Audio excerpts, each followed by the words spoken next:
Sorry, Scott.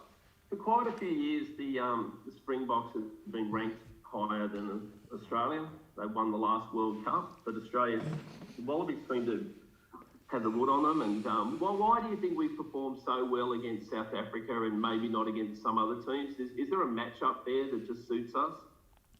Probably because we've come off bad losses. That's it.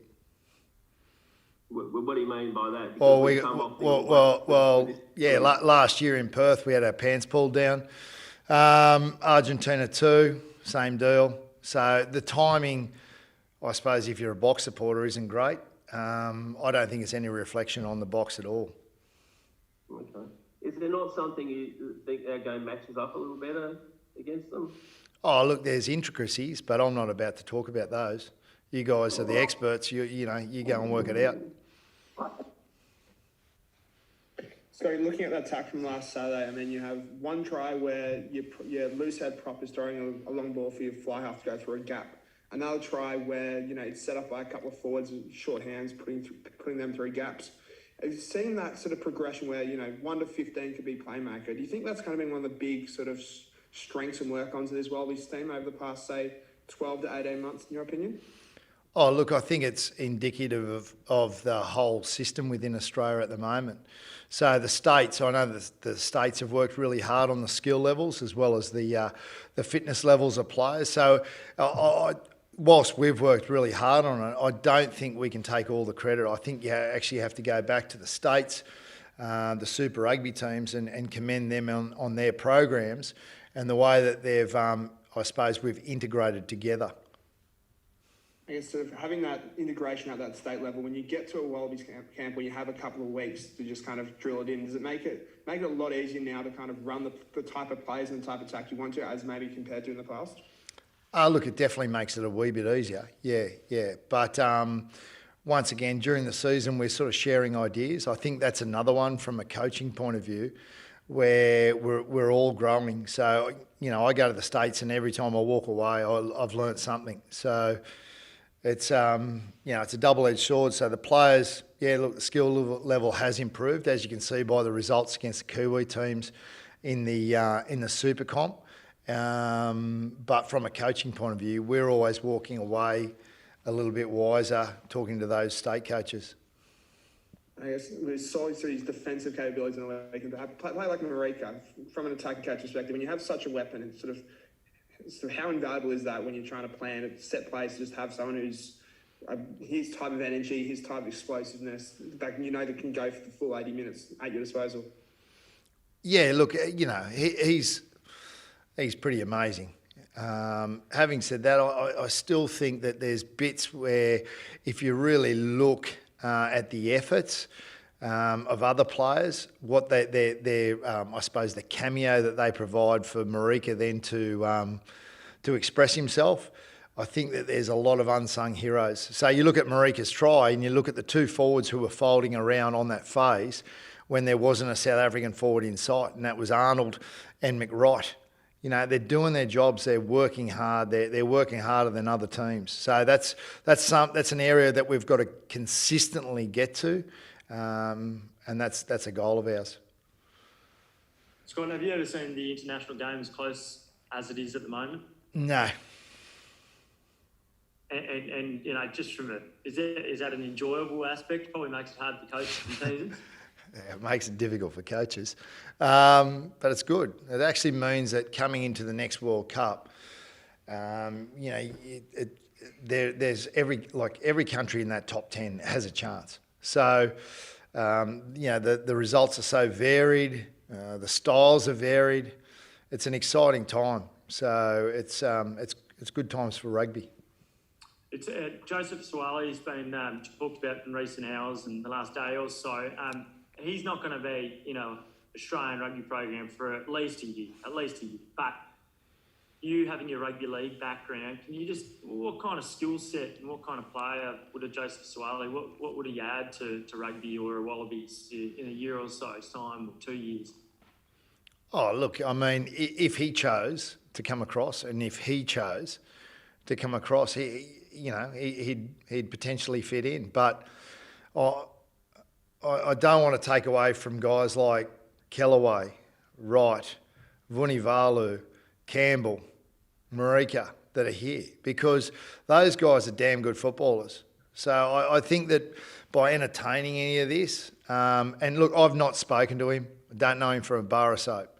So I think, we're taking away from the blokes that we've got and the blokes that we're trying to develop. So on one hand, we're talking about development, and then on the other hand, you're talking about recruitment. So we're about development here at the moment.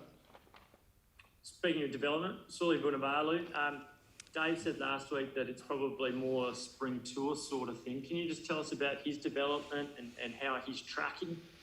Yeah, he played for the West Bulldogs last weekend, had 6 touches, made 1 line break and had 1 kick.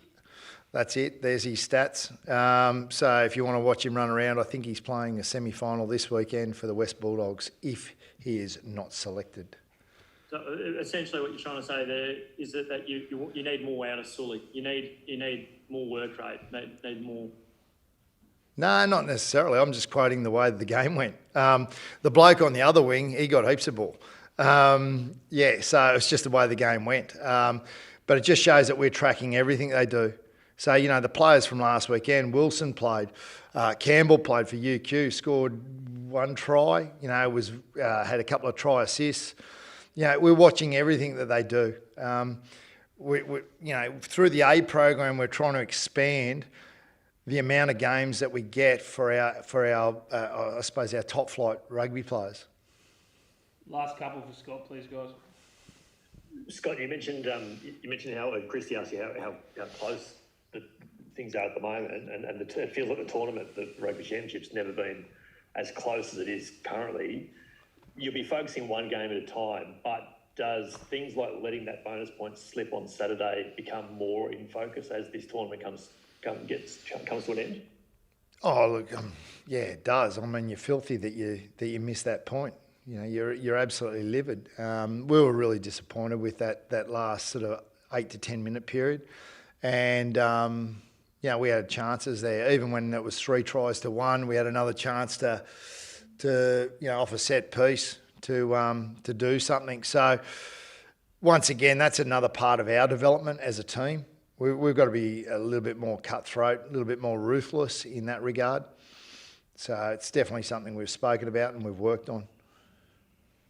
And just a quick one on the impact of Laurie Fisher on his arrival. And he's only there for a short time, but what sort of impact has he had in a week already? Oh, look, he's an amazing coach. So he's just jumped straight in. He hasn't missed a beat really. It's like an old bucket hat. It's very, very comfortable. So he's come in and done his job. He's got his own sort of way with his coaching, with his wicked sense of humour, but he's demanding. He demands excellence. He demands standards. So he's been, it's been good to work with Laurie.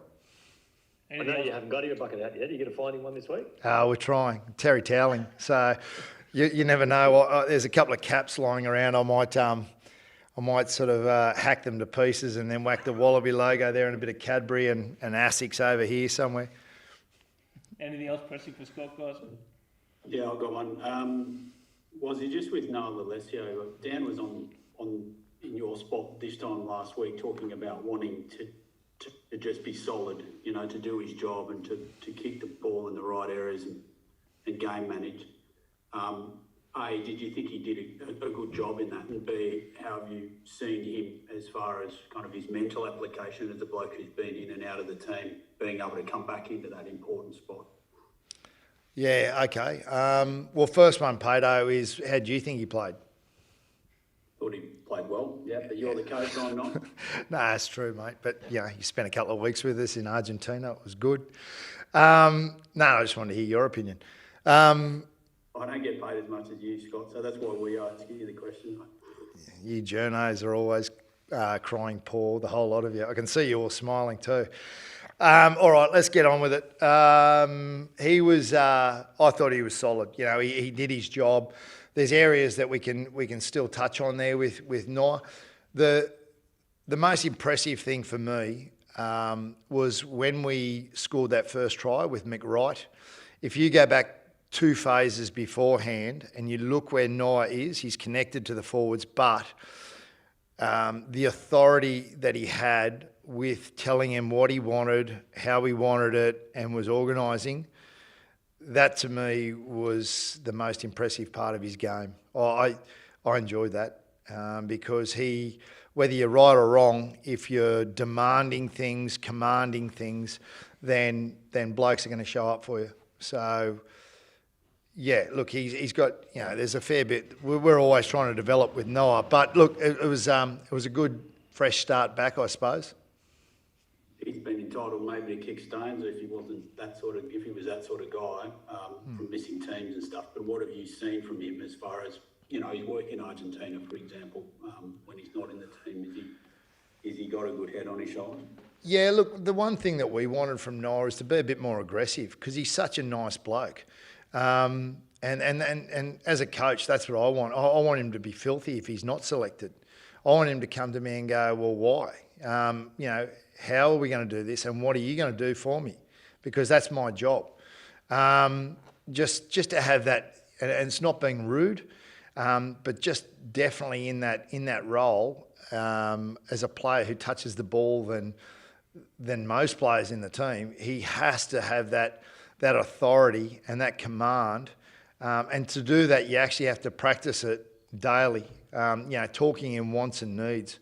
So I'm going to Maslow's hierarchy here and all the rest of it. That's how we operate on the field. I need you here. I want you here. If you don't show up, there's going to be consequences. Now, it's aggressive language. And off the field, Noah's nothing like that. But that's part of his development, controlling men.